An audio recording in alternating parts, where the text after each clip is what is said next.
আমাদের মধ্যে কিছু মানুষ আছেন যারা রান্না করা, বাসন মাজা, ঘর পরিষ্কার করা এবং নিজের জিনিসপত্র গুছিয়ে রাখা এইসব সাধারণ কাজকে অনেক ছোট করে দেখেন।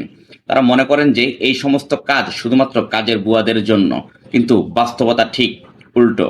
ধরুন একজন গাড়ির মালিক যদি তার নিজের গাড়ি নিজেই ধোয় এবং ছোটখাটো সার্ভিসিং নিজেই করে নেন, সেটি কি অপমানজনক?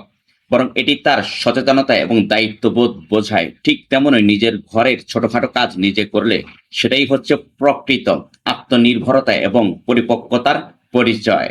আসলে রান্না করা, বাসন মাজা, ঘর গোছানো বা ঘর পরিষ্কার করা এগুলো কোনো লজ্জার বিষয় নয়, বরং এটি এমন একটি বেসিক স্কিল যা ছেলে মেয়ে উভয়েরই জানা উচিত। এখন আপনি যদি বলেন ভাই এসব আমার দ্বারা সম্ভব না বা আমি এগুলো করতে পারি না, তাহলে সেটা কোনো গর্বের কিছু নয়, বরং নিজের সীমাবদ্ধতাকে প্রকাশ করা।